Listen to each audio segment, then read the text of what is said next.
Hi, Madeline. Welcome to the show. Hi, John. Thank you so much for having me. Mm. This time it's more than my pleasure. It really is. It comes from my heart. I really, really mean it. You know, you've written a very interesting book about Yoko Ono, and that subject has fascinated me ever since I was living in Montreal at the time when her and John Lennon were in the Queen Elizabeth Hotel. I was just a kid. I was just 10 years old, but boy, did I ever take interest in that. And that fascination has not left me all the way to this time. So I'm going to learn a lot about you and where you come from. So let's start with first you telling us a little bit about yourself, and then we'll get to the book. How's that? Sure. So I was a big music fan ever since I was 10 years old in 1968. I feel like I missed a lot of things, but I also caught a lot of amazing shows. And I was just always so focused on the music and collecting everything I could about it, including Yoko, even at that time. And I think I have a lot of insight having grown up in the eras and absorbed everything culturally. And I had a really good basis in order to tell her story. And, I have a music blog about all the music I love, and I really never had an editor. I always wrote independently, and I didn't want any deadlines, didn't want any assignments. I only write about things I love, very passionate about, and I didn't want to write. Everybody loves something, and I didn't want to write something I didn't like because someone else likes it, somebody else understands that, let them write it. And I just write about my favorites, which is basically the Beatles, the Stones, Bowie, Lou Reed, Alice Cooper, Iggy Pop, but mostly about John Lennon and Yoko. I loved writing about them because their lives were so incredible. They were tragic, they were comic. There was just so much going on, a deep, deep love story amidst all the creativity and brilliance and the Beatles story. So that's all wrapped up in the book. And aside from the book, the blog I have is madelinex.com, Madeline X as in x-ray.com. There's all my Mhm. stories on there too. Excellent. Yeah, I'm one of those people who reserved criticism for Yoko all around me at the time, when she became his wife and sitting there in Abbey Road studios, and there's all kinds of imagery, and people said, "Oh, she broke up the Beatles." I don't believe that at all. In fact, what I saw that John Lennon, he did well by her. She really helped him. He found his way. Now it took a few years, but by the time they did that last album, Double Fantasy, wasn't that a great album?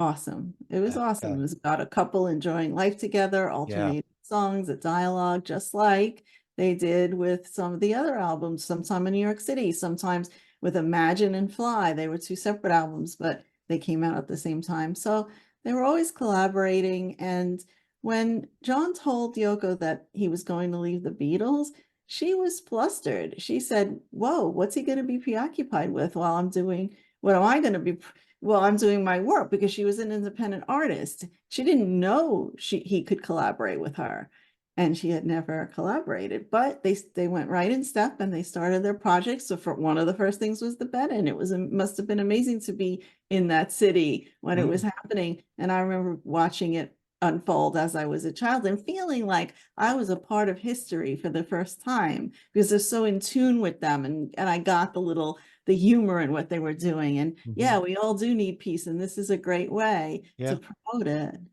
yeah, super. Well, speaking of her specifically, I don't know much about her art except for things like that ladder that you walk up. I was at an art gallery somewhere in the States. I forget, I was on tour, and they had a replica of it. So I climbed a ladder and looked up and I saw the word yes, Mhm. right? Which is where the band Yes got their name, if I'm not mistaken. I'm not sure about that, but it's Well, Chris interesting. Squire was fascinated with Whoa, that's nice. that installation that she did. It was in London. That's the first thing that John saw and really got it. It said something positive to him, whereas most art was pretentious and, negative. So that's what really drew him in. But her Hmm. art is all about, it's all unfinished, and it's all about your participation and your interpretation of it. And she's really just giving you something to kind of, it's cathartic in a way. She's always trying to heal, give you a certain positive outlook. And a lot of it is also based on her experiences during wartime when she was 12 years old and America bombed Tokyo, and she was evacuated and had to feed her siblings off mulberry bushes, eating, fruits off the trees. And most people don't know she had a very, very horrible childhood, although she came from a lot of wealth and privilege.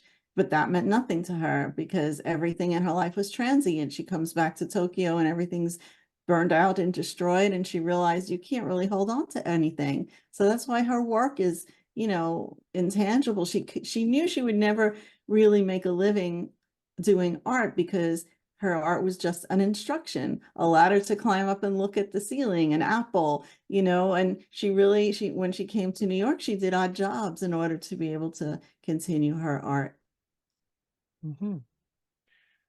I'm thinking of another artist from that time period, an American, Andy Warhol. How do the two of them compare with each other? Well, they were friends, of course, and John admired Andy as well. But as far as an artist and respect for an artist, Yoko had more respect for Magritte and, even contemporary Chinese and Japanese artists and the masters. So her relationship with Andy was more on a personal level.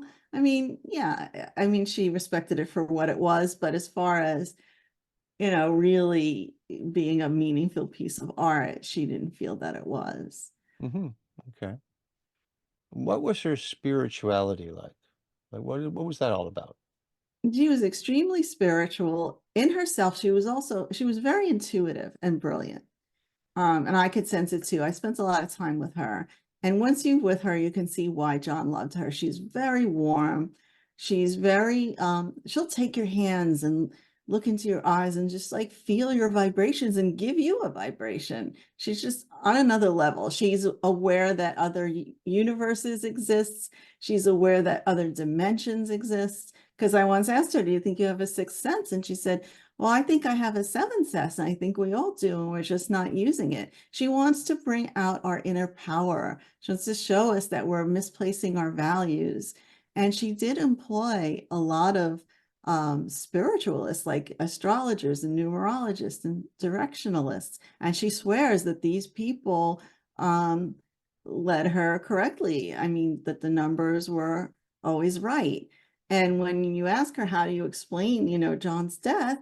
And she said, well, I did have a directionalist. Why do you think I was sending him away a lot of the time?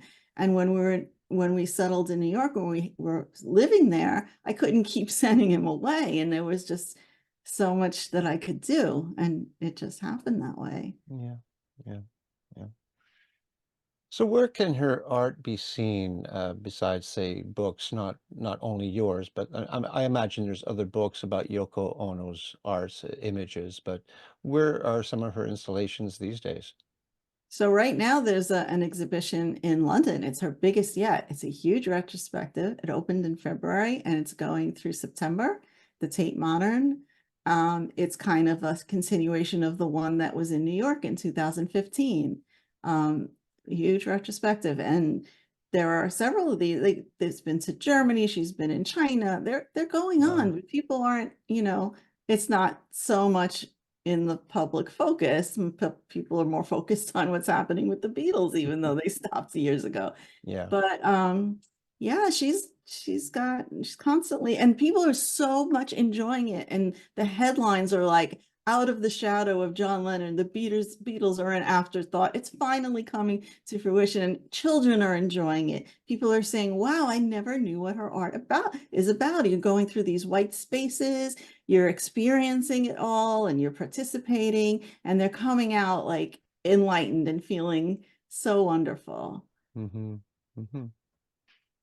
Wasn't she the one who gave John the idea of Elvis Beatle? I mean, I think I understood what that meant at the time, and it was time for the Beatles to break up, and I had no problem with them breaking up. Breaking up was a good thing because some good music came out of that from the individual members. So, Mhm. what is that whole Elvis Beatle about? Well, it was just an example of there's Elvis and people are just like feeding him and worshiping him. And he's kind of stuck in the middle of it all, and he's trapped and he's not able to even write his own music, do what he really wants to do. He's doing those crazy movies, and you know, John didn't want to be that, and she just told him, you know, you don't have to do this. Yeah.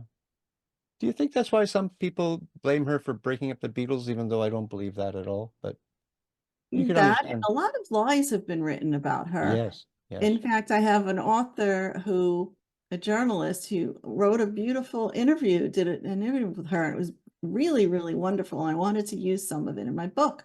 And I asked her, why wasn't this published? And she said, oh, it was for Esquire, and they wanted me to, her words were to dirty it up. They wanted me to tell how she hooked John onto heroin, how she abandoned her daughter, all the horrible, horrible lies. Yes, they did heroin, and there's a book out now by Peter Brown who's rehashing something he did previously. And the big headline now is Yoko turned John onto heroin. But in actuality, John was interested in doing it. And he asked Yoko, have you ever done it? And she said, oh, I only just did it once at a party in Paris, and it was a nice feeling. I just snorted it, and that was it. Hmm. And he went on and tried it himself. She didn't give it to him. Yeah. She didn't reel him in and make him an addict. He was Hmm. going to do it anyway. So, On your website, there's a picture of Sean Ono Lennon. Wow, he's got really long hair. He looks like John Lennon circa 1968 or so. You met these people, eh? yeah, Sean is Yoko's biggest fan. He's her biggest supporter. He's the reason she's still alive and survived the death of her husband right in front of her, right? So he was in her band. He's her musical arranger. He re-releases all her vinyl records, remasters them, and he gets it. He's like totally, you know, in love with her. And how can you not be? She's just wonderful. And yeah, Sean has been supportive. He loves the book, and you know, he's quoted throughout as well as a lot of people. The book is heavily quoted. There are, just for these people to be telling the story themselves. I didn't go out and interview them. Some of them are no longer with us, but I've saved all these interviews from the time, and I have Phil Spector talking about how close John and Yoko were. I have Paul McCartney talking about how he helped reunite John and Yoko when they had separated in the 70s. Yeah. I have, you know, just so many important people talking, and mostly Yoko herself. Hmm. That's what's beautiful about the book. It's 500 plus pages, but it's easy to read because it's all short stories and it's people talking, you know, it flows really easily. I love the book cover. Oh, thank you. It's by an Australian artist. Her name is Beautiful. Kat McInnes, and I loved it. It was a greeting card on her website, and I asked her if I could use it, and she said, "Oh my God, I'm so flattered. Yoko loved it too." She tweeted me to say she loved the picture. So there it is, the dove and the cloud. I think it really encapsulates. Yeah, it speaks her art form too. It's simple and it says so much. Yeah, Yeah, it's beautiful. that's Hmm. that's the story. What kind of music has she involved herself with? You mentioned Sean as her musical director. I know there was a release some years ago, maybe a couple of decades now, the Ono box, which I think had most of her recordings. But what kind of music is she doing these days, or is she? Oh, Ono Box was released in 1992. Okay. And it was a compilation of CDs uh, across her career, which was really at that time only up until 1985, right? Yeah. And then in 1997, they released each of those albums on CD for the first time. And since then, she's made a lot more recordings. And you know what? She's never really changed all that much because she's covered so many genres that you can't say okay, this was her reggae album, this was her pop album. No, she has avant-garde stuff on the same album as the rockers, as the ballads, as the esoteric stuff. She's got something for everyone on every album. So Yeah. yeah, she continues in the same vein, and having Sean in the band is just like having John there, what he would have been doing. Yeah. Yeah. Well, that's not what musical artists should do. You're told, I know, I've been through the whole mill myself, fix yourself onto one genre and stick with it. Don't spread yourself around. People won't know what you're doing. Do you think that perhaps when people criticize her music, and I've heard that through the decades that she's not very good. Do you think they're referring to the fact that she's all over the place, which, by the way, I like personally? I don't think they even know she's all over the place. The only thing they really are aware of is this literally screaming and the avant-garde stuff. Mhm. And they don't know that she's done ballads that if Barbara Streisand recorded them, it would have been a _1 hit. Like Oh, beautiful, beautiful stuff. She's classically trained. She arranges all the music. She tells the musicians what she wants. So they don't even know the scope of her work. yeah, I'll have to investigate that some more. And that's right. I mean, I remember when Eric Clapton and John Lennon and Yoko Ono and I think Klaus Bormann played in Toronto in 72 or something. And Yeah, she it's was in a probably bag. She spent most of her time inside of a bag. And, Eric Clapton looking down at the bag, wondering, why am I in this band? It was kind of an odd thing at 69. Nathan Phillips Square in Toronto. I Yeah, wasn't there, but I've seen the video and it's interesting. it is. I talk about every album and every song, and it's within the context of her story because they're meaningful within what's happening in her life at the time. I didn't shove it in the back like a discography. It's all in there. Now, do you speak about the Imagine Peace Tower off the coast of Iceland on the island of Vioi? I'm not sure if I'm pronouncing that right. Reykjavik, yeah, it's in Reykjavik on the island of Viday, and it was originally a little piece in her book Grapefruit, which is just a book of instructional drawings and messages, which John loved. And it was on her sales list in there, and it said a tower of light that only appears in the accordance with the accordance of the sun during the day, tower of light. So John said, could you make this in my garden? And she said, oh, it's just conceptual. And she didn't believe it could be done even then, and years later, it became a reality. Yeah, it's a magnificent piece of architecture. And I read that there's 24 inscriptions saying Imagine Peace in 24 different languages. Yeah, on the base. And then she Yeah. has a art piece called Wish Tree, where she places a tree inside each museum exhibition, and people tie their wishes to it. And all of Hmm. those are collected and put into the base of the piece tower. Wow. Beautiful, beautiful stuff. Have you come across then a lot of people who just admire her and not just the haters or the people who criticized her? Oh, You, many, many people who are all buying the book, and even younger people who have not been bombarded with all these lies all their lives, some of them just dress like her and say, oh, look how cool she was and how pretty. And, you know, we've been told she's ugly and hmm, stupid. And, good. you know, Well, finally, it took quite a while. I know that when the Beatles broke up, that's all people talked about in the 70s. Are the Beatles going to reunite and it's Yoko's fault and all that stuff. And I just didn't participate in those conversations. no. So yeah, I guess a generation has passed, and like you said, younger people are paying attention now. That's really good. And by younger, I mean you're talking maybe 30, 40 years old, kind of I'm that. talking even 20s. Like I see kids on Instagram posting, it's amazing. They were loving my posts and all, so they're Yeah. learning about her more. Besides your book, what's a good way to experience her, or without having to go to London to see the exhibit? Well, it'll probably end up in your town one of these days. I mean, it's always traveling. Um, and there are some books about her art exclusively and pictures of it, but you really need to go and Yeah. feel it and touch it. And my book is the first one that's a biography. There's 2 or 3 other biographies, but they're just like touching upon things. They're not really deep at all.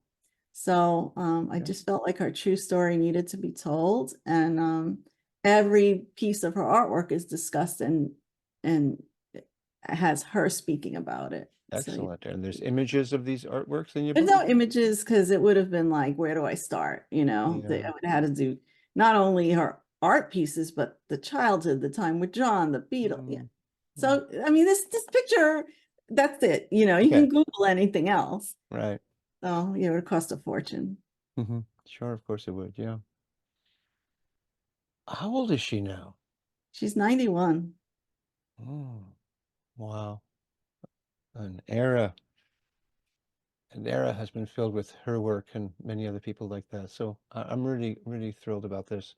I see that your book is recommended by Olivia Harrison.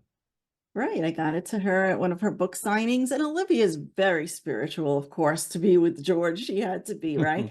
Yeah. And yeah, that's what I brought out, the spirit of Yoko. And she was always into, she loved Yoko. She would go to the Peace Tower every year when Yoko would light it from John's birthday to December. Yeah. So yeah, Olivia loves it, and I totally understand why. Yeah. I can see why too. I really like the Harrisons. Well, you're getting me to really get excited. I'm going to order this book. That's all there is to it. You have to wait a couple of weeks before I get the money, but I'm going to order it for sure. Now you have an honorable mention, it says here, on the Beatles gift guide. Explain that. Oh yeah, every year around Christmas time, the Beatles gift guide comes out with recommended Beatles related books, and mine's on there. And that's amazing because that's where you think I would get the most flack, But I Hmm. did the Beatle Fest, the Fest for Beatles fans every year. I've been doing it. And people have been wonderful. They buy the book, they listen to my panel discussions, and I think some of them are coming around, because they can't deny, and even a lot of people get horrible remarks whenever they even post a picture of Yoko. But when I post about my book, I think they can see that it's such a credible um, product that they don't even try to diss it at all. They just remain silent. Right. Do you do any readings and book signings in your travels? I've done a couple. I've done some library talks. I've done actually I'm starting to put up a few readings on YouTube, on my YouTube channel. Hmm. So you can search the book title, and those will come up. Okay. Yeah. Well, I'll make sure that link is in the description below so people can check out what you have there.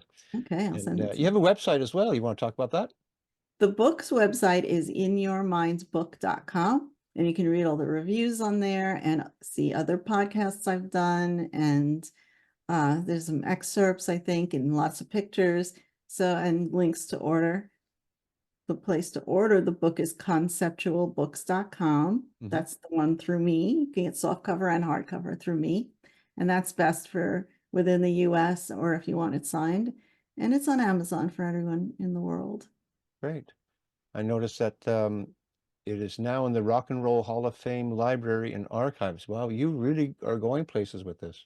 It's great. I mean, it's funny because Yoko and I think it was Little Richard were the ribbon cutting ceremony Wow. for the Hall of Fame when it opened. So it's great that she's in there. Excellent, excellent. Okay, I want to ask you, like, when did you start compiling the information for your book? When I was 10 years old, and I wasn't even aware of it. You I weren't just, even thinking about writing a book. When did it cross your mind to actually put it into a book? well, I had a lot of it was written, but it was written in terms of having a Facebook page and saying, I want to write about this artwork today or this album. Or I had written about the albums, reviewed them as they had come out. When she was on a television show, I'd write down what or record whatever she said. I saved every article from Enemy, Sounds, Melody Maker in England, everything she did in America. And I was able to, refer to those things at the time when I was writing. So I had all these stories, and my boyfriend gave me this particular software and said, you can put all your Word documents here and rearrange them and see what you have. So I put them all in, and I realized I had 500 pages of something. And then I was able to take them and organize and flesh it out and write a forward and an afterward. And it took me at least 2.5 years to do that. So I don't think anybody else could have done this. You can't day one start, I'm going to write the biography of 91-year-old Yoko Ono, Yeah, yeah. from her birthday to, forget Yeah. it. Let's just go back in time to 1968. We were both kids. You said, you were 10, I was 10 in 67, so we're about the same age. Mhm. Your interest in Yoko Ono, did it have something to do with the necessity for a women's liberation movement, a feminist movement, which was in its infancy, unfortunately, still at that time, but it was necessary. Was that appealing to you? It later it was, but back then she wasn't even on that path as much. Um, she was just doing this healing kind of artwork, um, based on esoteric thoughts, everything in your mind. But what drew me to her when I was 10 years old, it was a picture in Time magazine, and she was standing in front of a frame from one of her films called Bottoms, the one where she has naked behinds walking on a treadmill and it's in close Yeah. up. So I see her face and I see her film. And at the time, my parents were very serious and they were older parents. They had me late and I was an only child. And I saw her face and I thought, this is great. This is an adult who did something really kooky, this crazy film. Mm. And I just loved her look. She looked a little bit mischievous in a way, but it's still like innocent. And I'm like, oh, I love this person. And I kept the picture. And then I got the Beatles' White Album that same year. And I realized, oh my God, that's her. She's with John Lennon. Mm. And then I was able to really get more information about her. And I just followed it ever since. And I Yeah. think it had something to do with just being a child. And her work is really childlike. Children are really getting into the exhibitions right now, touching stuff and feeling stuff. And she's presenting you with half a room with everything cut in half, the furniture, the Yes. objects, and Yeah. it's all right. But what she's showing you is the half that's missing. We see the half that's there, and that stems from like an emptiness in her life as well. So she's got this very strange view of things. And in a way, it's not like we hear a clock ticking, we hear the ticks, but she said she always used to hear the silences in between In the between the ticking. ticks, yes. And then that history is not what happened, it's what didn't happen. So she comes from that place and that dimension, and it just fascinated me to see Yeah. the world the way she did. And she's telling us that water is more valuable than gold, and that's so obvious, but do we ever think about it? We're conditioned to think otherwise. Yeah. So And we yeah, will she's be in the always near saying, don't future. trust, yeah, and don't trust the manipulation of your consciousness. And John and Yoko are always about telling the truth, whether it was Yeah. political truths or personal truths. Yet they are the most misunderstood people, and their words are so twisted by the media. Yeah. So, yeah, they were on drugs. Yeah, they told us they were on drugs. They didn't uncovering anything else. Yeah, they separated. Yeah, they separated and they came back together. They told you in complete detail what that was all about. Yeah. So Mm. Mm.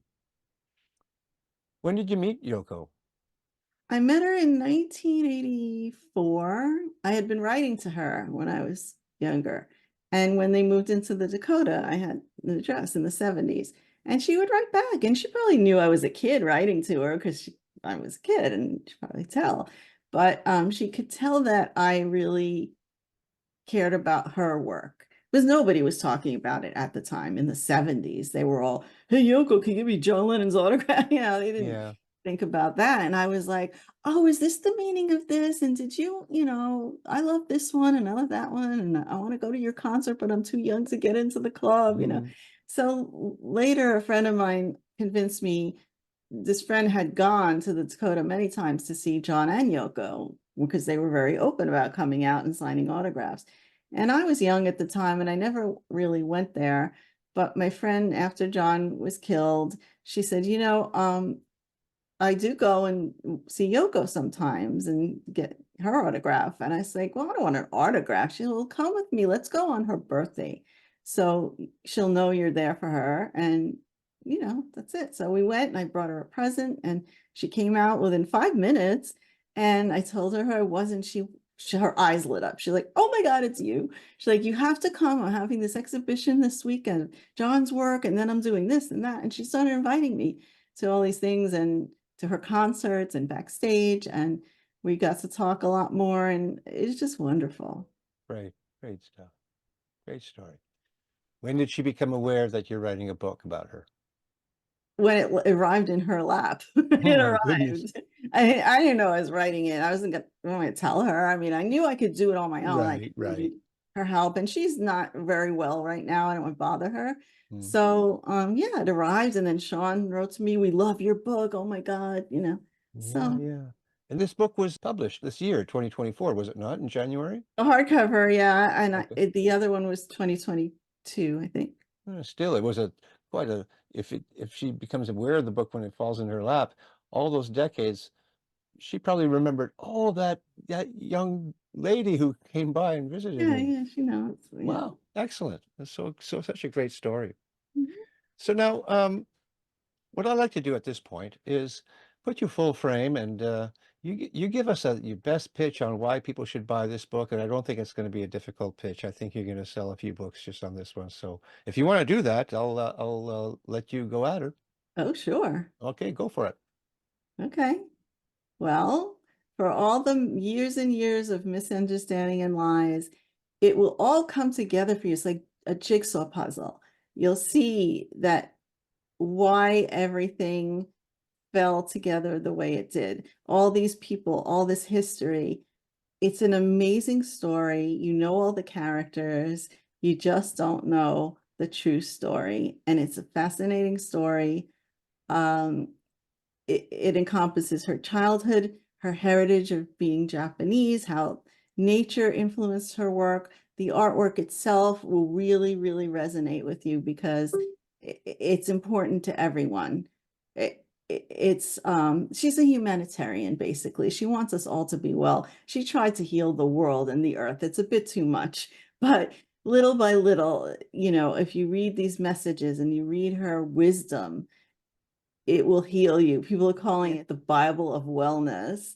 You know, people are keeping it by their bedside at night and reading their favorite chapters over. Mm. It's not something you read it and put back on the shelf. People are asking me to do an audio book, and I'm saying, you know, this thing, you need to pause, because people say, I've been reading and I thought I would read 10 pages tonight, but I'm on the second page and I just have to stop and think and reflect and absorb, you know. So yeah, just an audio book, it wouldn't be conducive to this. You need to hold it in your hand and reread what's your favorite part, what you want to absorb, what you want to practice in your life from now on, because that's the value of her.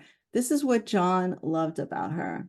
They nurtured each other. They both came from similar backgrounds. He had parental abandonment issues with his mother handing him over to his aunt to raise and his father being gone. And her parents were not there. She didn't meet her father till she was 2.5. He was on business in America. Her mother was a socialite. She was raised by servants and didn't really get to know any of them because in Japanese society, they weren't allowed to really speak to her because she was their superior. It was a very strange existence, very lonely childhood. Then the war comes, you know, in both of their London and Tokyo. They know a war experience. So, and they were very misunderstood.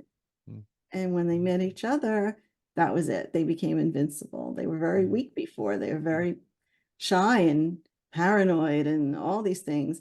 And sure, they had a codependent relationship, but who doesn't? You know, I mean, in some ways it was healthy, in some ways it wasn't. But in the end, I don't think either of them would have survived without the other if they hadn't met. What would John have done? You know, become a drug addict, or what would she have done? She was misunderstood. She attempted suicide before she met John. Um, you don't know. So Yeah. Well, clearly that era, and John Lennon specifically, rubbed off on me, and I suppose Yoko as well. I mean, you got the peace symbol back there. Whenever I sign off on this show, my last words are always, and be kind to one another. It's my little help for society to calm down and not be so mean. yeah, that's all they wanted. The war is over posters. That was one of their Yeah. um I think that was so fantastic because they asked John, you know, well, they put up their own money for that. And they said to John, well, what did it cost? And he goes, well, it's not as much as someone else's life. So, you know, he was really sincere about Yeah. putting forth a peaceful message. And I have a whole chapter about those posters. The design was done by this guy, Kosh, who did a lot of the Beatles album covers and lots of other rock star album covers. But It's a very interesting chapter and how they plastered that in 11 countries and they did so much, Yeah. so much. Well, back in the day when did the first bed in here in Canada, the then Prime Minister Pierre Trudeau, the father of Justin Trudeau, he went to visit them at the hotel, and he loved them both. It was just a fantastic time to live. We had a prime minister that was really cool and liked John and Yoko, and I mean, as a youngster, I couldn't ask for anything better. Oh yeah. And even Yoko met with Gorbachev in the 80s. They were Oh just, yeah, they felt like they were politicians. They were going to change the world. yeah, And super. nobody believes that it was all for good. Hmm. Hmm. Madeline, this has been as delightful as I thought it was going to be, and then some. I'm going to order your book. I promise you that. Awesome. I I really, need to have that in my library. and I would love to get your feedback. I will. I will let you know. Thanks. Thanks for being a guest on the show. I really enjoyed it. Thank you so much. Bye.